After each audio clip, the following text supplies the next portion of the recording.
ഏറെ ആദരവോടുകൂടി ക്ഷണിക്കുകയും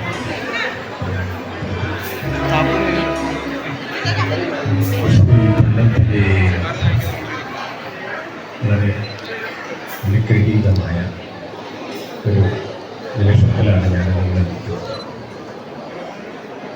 ഒരു സമയം നമ്മുടെ കേരളത്തിൽ വലിയൊരു ദുരന്തം വയനാട് ജില്ലയെ ബാധിച്ചിരിക്കുമ്പോൾ അവിടെയുള്ളവർക്ക് പോലും നമ്മുടെ ഈ ഔഷധ സേവനങ്ങളുടെ ജീവൻ നഷ്ടപ്പെടാത്തവരും ആയുരാരോഗ്യം ഉണ്ടാകാൻ അനുഗ്രഹിച്ചിട്ടുള്ള പ്രാർത്ഥനയോടുകൂടിയിട്ട് നിങ്ങൾ ഔഷധം സേവിക്കണം. ഇടപെട്ടി ശ്രീകൃഷ്ണസ്വാമി തെന്നന്തരി മൂർത്തി കൂടിയാണ്.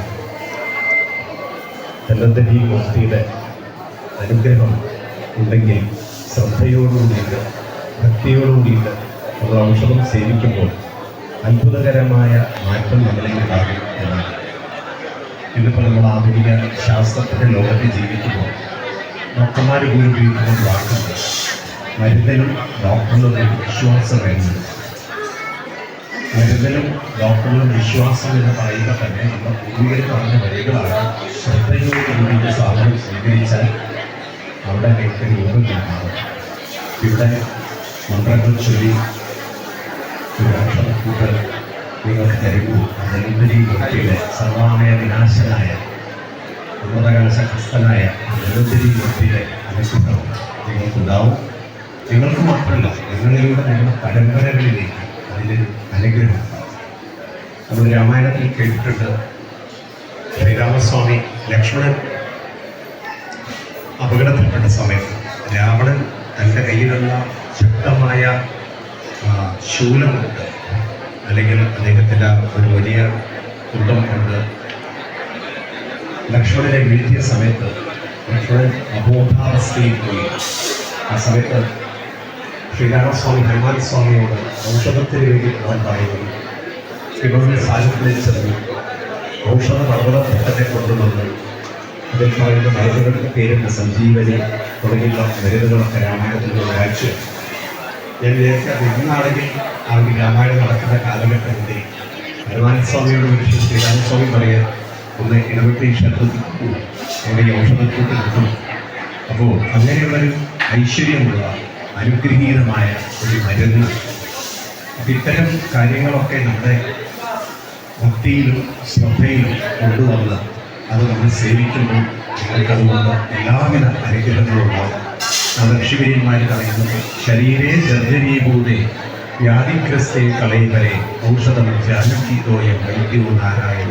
ഏറ്റവും വലിയ വൈദ്യൻ ഭഗവാൻ തന്നെയാണ്. അതും നമ്മുടെ ക്ഷേത്രത്തിൻ്റെ മുന്നിലിരുന്ന് ഒരു മരുന്ന് കഴിക്കുന്ന സമയത്ത് അതിൻ്റെ ഫലം വലിയ ശക്തിയുള്ളതാണ്. നിങ്ങൾ അനുഗ്രഹീതരാണ്.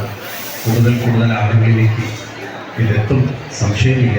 പ്രതികൂല കാലാവസ്ഥയിലും ഇവിടെ എത്തിച്ചേർന്നിട്ടുള്ളതിലുള്ള ഏറ്റവും വലിയ സംഗതികളും ഭാഗ്യവാന്മാരുമാണ്.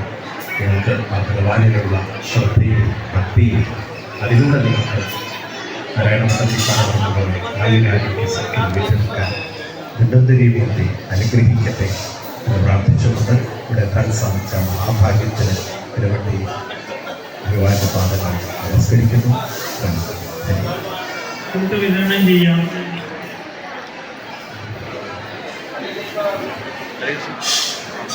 ശ്രദ്ധിക്കുക, KN 32K 5995 Fox wagon car എത്രയും വേഗം ആ പാർക്ക് ചെയ്ത സ്ഥലത്ത് നിന്ന് മാറ്റിത്തരണമെന്ന് അറിയിക്കുകയാണ്. KN 32K 5995 ഫോക്സ് വാഗൺ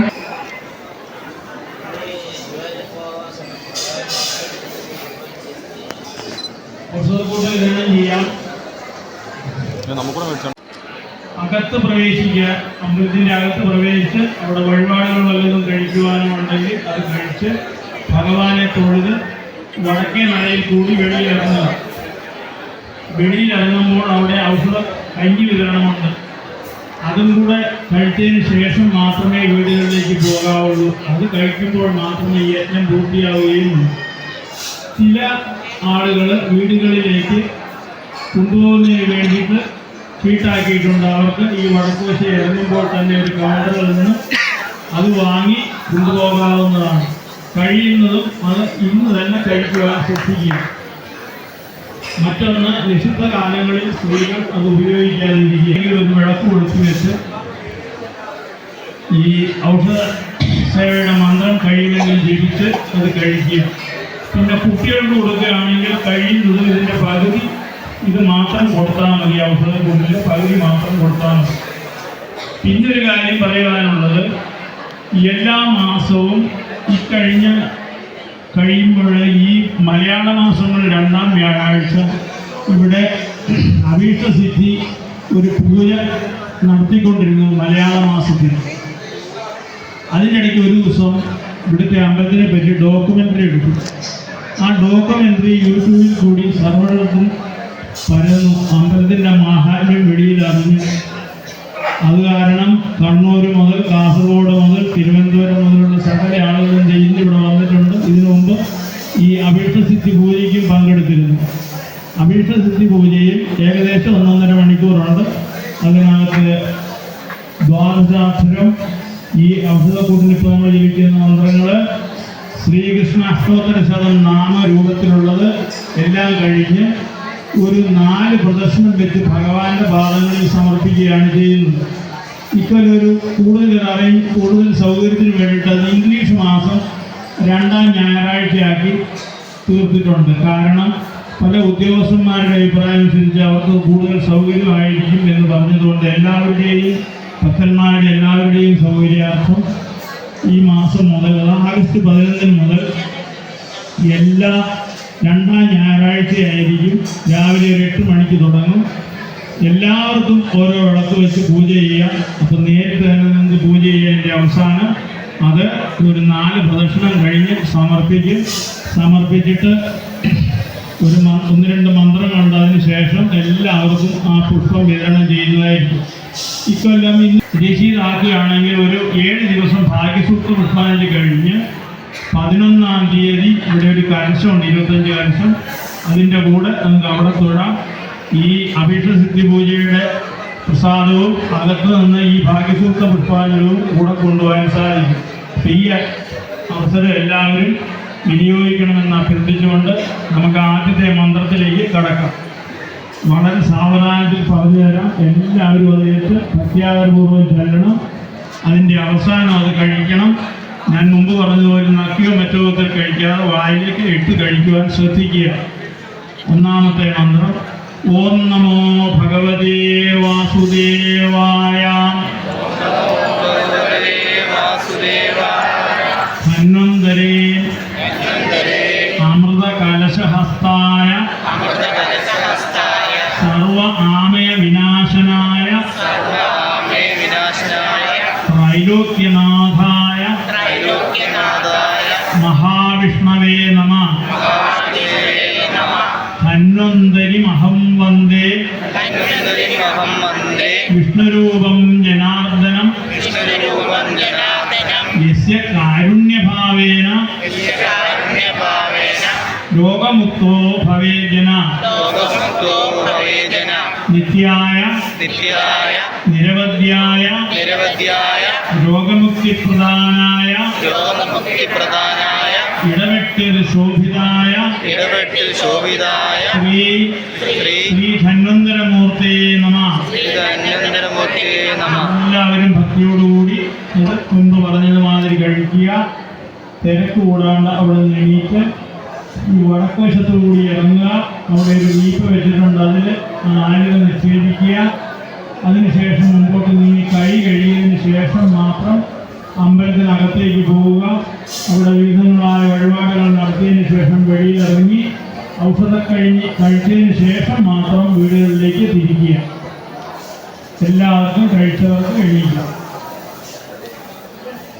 നമ്മുടെ കണ്ണൂരിൽ നിന്നുള്ള അനുഭവം ഉണ്ടായത്, ആ ഒരു ഫാമിലിയിൽ 4 തലമുറയിലും പെൺകുട്ടികളായിരുന്നു, 13 പെൺകുട്ടികൾ.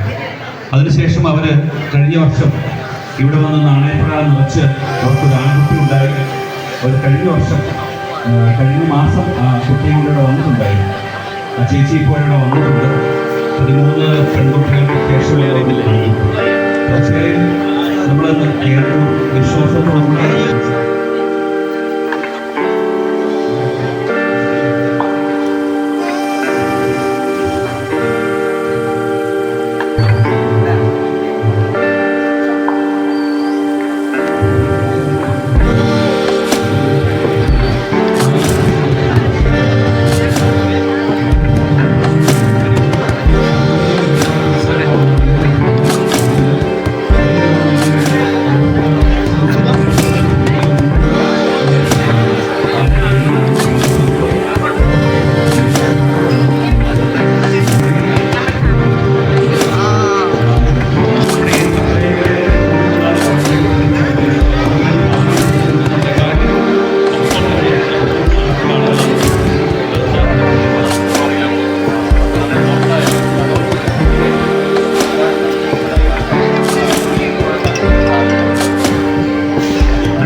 ചൂടല്ലാതെ